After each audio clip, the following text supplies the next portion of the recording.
شمس الدین اپنی ایک کتاب میں روزگاران میں ایک واقعہ بیان کرتے ہیں. شب جمعہ ہے کیونکہ یہ ایک عمل ہے کہ بہرحال جو لوگوں کی بہرحال حاجتیں ہوتی ہیں پوری کرنے کے لیے ایک عالم دین نے ایک کتاب میں پڑھا ایک عمل کو جس کا تعلق شیخ بہائی سے تھا. شیخ بہائی بہت بڑے عالم دین تھے، فقی بھی تھے، کنسٹرکٹر بھی تھے، آرکیٹیکٹر بھی تھے. انہوں نے امام رضا علیہ السلام کا حرم بنایا ہے، انہوں نے بنایا، اور ابھی بھی ان کا جو مرکز ہے، ان کی جو مقبرہ ہے وہ امام کے حرم کے اندر ہے. کہتے ہیں کہ جب یہ حرم بن رہا تھا تو انہوں نے جو کام کر رہا تھا اس کو ایک تعویذ دیا تھا اور یہ کہا تھا کہ یہ جو حرم کا دروازہ بناؤ تو یہ تعویذ دروازے کے اندر رکھنا، پھر دروازے کو مکمل کرنا.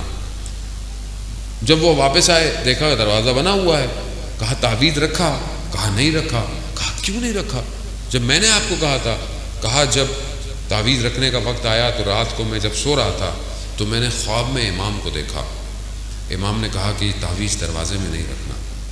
کہا 1 دن 2 دن 3 دن جب میں نے امام کو دیکھا تو میں سمجھ گیا کہ امام نہیں چاہتے یہ تعویذ دروازے میں ہو.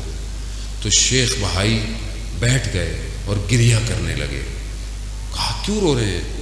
کہا میں نے جو تعویذ بنایا تھا نا وہ تعویذ ایسا تھا کہ کوئی بھی صرف حلال زادہ اس دروازے سے اندر آ سکے گا، کوئی اور نہیں آئے گا، مگر امام نہیں چاہتے تھے.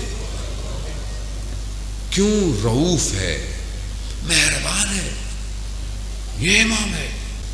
عزیزان محترم، بڑی گرفتاری ہے مرنے سے پہلے. شب جمعہ ہے نا، میں اس لیے یہ بات عرض کر رہا ہوں. قبر بڑی اندھیری ہے، امام رضا روشن کر سکتے ہیں قبر کو، کیونکہ امام نے خود فرمایا جو میری زیارت پہ آئے گا میں 3 جگہ اس کی زیارتوں میں ہوں. شب جمعہ شب مغفرت ہے، شب دعا ہے، اور آج کی رات شب یعنی جمعرات سے جمعے تک، عصر جمعے تک جو ہمارے مرومین ہوتے ہیں ان کی روحیں آتی ہیں اور وہ ہماری طرف نگاہ کرتی ہیں کہ یہ میرا بیٹا، یہ میری اولاد، یہ میرے جاننے والے، یہ میرے ماننے والے میرے لیے کیا کر رہے ہیں. اور اگر انسان غفلت میں ہو تو یہ روحیں ناراض ہو کے چلی جاتی ہیں اور پھر آپس میں بھی گفتگو کرتی ہیں تمہیں کیا ملا، تمہیں کیا ملا. عزیزان محترم، ہم جس وادی میں رہتے ہیں اس عالم میں عالم مادہ ہے، ہم سب نے جانا ہے. اگر آج ہم اپنے محرومین کو کچھ بھیجیں گے تو کل ہمارے لیے بھی کوئی کچھ بھیجے گا.